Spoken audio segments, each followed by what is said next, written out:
Queremos el teléfono Lennox. What? Lennox. We went into an OXXO to get a chip. He does this like once a week.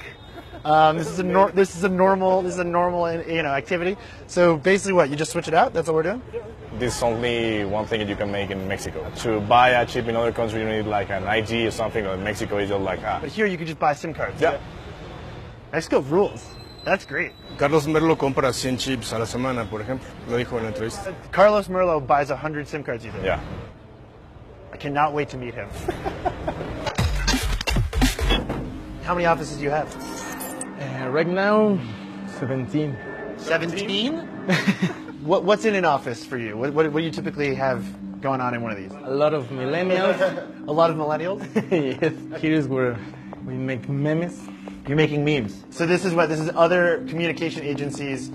You, Victory Lab. Okay. Memes are universal. I can speak Spanish with this. That's easy. I got that. We have newspapers and Newspapers? yes, Are they real newspapers or are they? 4,000 newspapers. You made 4,000 newspapers for the election Yes, exactly. to push out stories about the election. About everything I want. What kind of news? Paul Walker is alive and he could go to jail. And did people believe that story? Yes, a lot of people. What? That's a thing here? 6 million people. 6 million people in Mexico believe that Paul Walker is alive and in jail here. And that's your fault. The way to make fake news on Facebook is create a page now, put the fake news, and pay a lot of money. How much money? 1 million Pesos. pesos. The real media will be talking about the fake news. So if you have one site that's too big, people find it. But if you have a lot of little ones and you push the same story across your network, Exactly. people can't figure out that.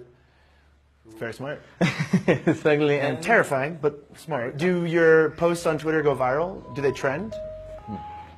Can you prove that you go viral? We can do it right now. Can you? We prepare something for you. Carlos has prepared a hashtag, which means win with Victory Lab, and he's going to make it trend for us. And we should start to see it populate here, shouldn't we? They write all the text here. So this is a spreadsheet Yes. that the bots will read. Exactly. Okay. 2 hours we will be here. So you've heard about what they do in Russia with Yes. Twitter accounts. Do you see any similarities between what you're doing and like Russian chaos agents? A lot of these accounts are Russian. Do you rename them Mexican names? Exactly. But you bought them from Russia. Yes. Have you ever spoken to anyone from Russia?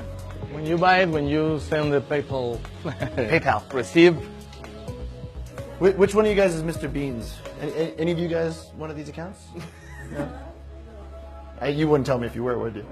What I think would blow a lot of people's minds about Mexico is that you don't have one shadowy Cambridge Analytica. You have dozens, if not hundreds, of small ones. Like Carlos Merlo runs Victory Labs, which is basically a homegrown Cambridge Analytica that is making lots of money to just monitor people's data and spread fake news and manipulate bots. It's totally crazy.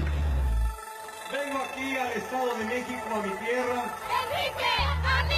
Ahí la conocí, a la efectiva. Why did you want to be anonymous for this interview? Because I work for somebody, and they don't want to all our other clients to know that we do this kind of stuff.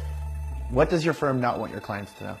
That we work in politics, because in Mexico, politics are dirty. Do you think that your work is immoral? all politics in Mexico is a little immoral, but I'm so proud of my work. Do you worry about doing this forever? Well, I want to stop doing this for politicians in 6 years. In 6 years? Yes.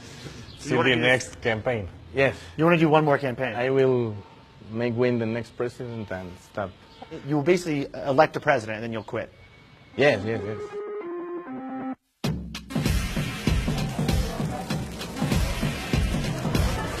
So the hashtag is currently at number 6 in all of Mexico. And it's been almost 2 hours. So 2 hours, number 6. I'm so pissed. The digital free-for-all that now dominates our daily lives didn't happen in a vacuum. There are no borders on the internet. So when guys like Carlos Murillo churn out fake news, it affects us all. If we want a fighting chance of making the world a healthier place, we need to pay attention to other countries like Mexico, because their problems are our problems too.